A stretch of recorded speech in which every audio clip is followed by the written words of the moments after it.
10 is planning and development. There's a single decision there that Councillor Evans will introduce while Councillor Price makes his way to the hot seat. Thank you, Leader.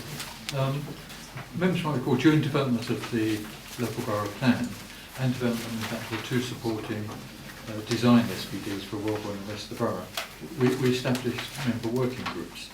And the benefits of these, as I saw at the time, was to enable members to regularly comment on and contribute to the vision and the strategy and policy development.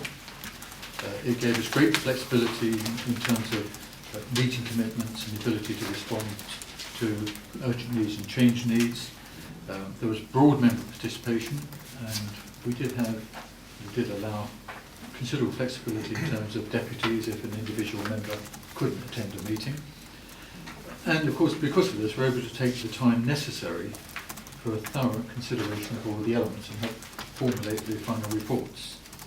In terms of accountability, there were some initial concerns in terms of public awareness, but in no way by running these member working groups did we lessen presentation of proposals at public meetings or the public consultation process. That still took place as it would have done, but it took place with the benefit of much more consideration of the reports before they were finally published. And overall, from my viewpoint, and I hope members would agree, the reports that came to us in terms of the local plan and the design SPDs were excellent documents, and that's partly because of the sheer amount of time we were able to put into it and the flexibility of meeting to discuss those reports. So what I'm proposing, Mr. Chairman, is that we follow this approach with the current borough plan update and establish similar member working groups to contribute to, first of all, the aspect that's dealing with Fareham Town Centre regeneration strategy, secondly with the Portchester District Centre regeneration strategy, and thirdly with the overall local plan review and the different elements that come into that. Membership, I would envisage being a very similar approach to last time, fundamental Conservative and Liberal Democrat participation, and I would anticipate that the initial meetings would be diary to take place sort of last week of this month, first week of next month, so we can get the whole process off to a good start and an early start. So I'm asking the Executive tonight to agree to authorise me as Executive Member for Planning and Development to make the arrangements to establish those 3 member working groups. Thank you very much. Councillor Price. Thank you, Mr. Chairman. I totally agree with the setting up of the working groups, but where I was in reading the report, where I had difficulty is the membership. The executive member has gone some way to explain that this evening, but I would like to know how many is he actually proposing on each of the 3 groups, and where are they going to be pulled from?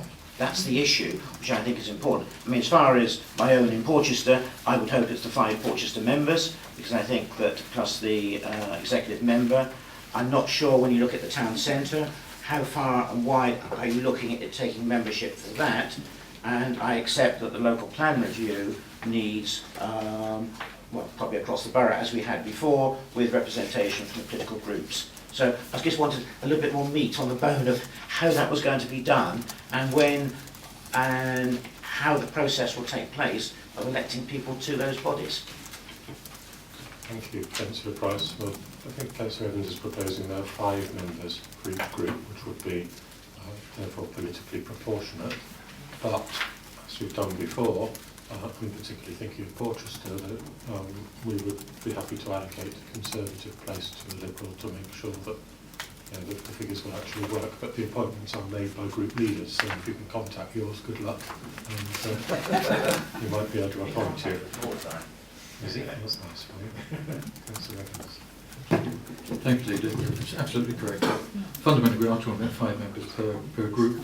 As I said earlier, we can be flexible here. In fact, on the local plan review, I may well want to make that 6 in terms of looking at the overall totality of the approach, and no specific ward member representation other than for the Portchester review.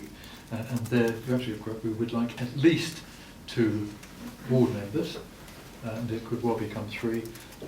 I would chair each of those meetings, and we will have the chairman of the planning committee also participating in each of those meetings.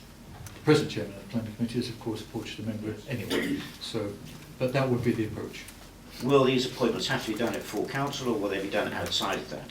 No, they'll just be done, so group leaders will make the I appointments. will write to the group leaders, either asking or recommending. Lovely.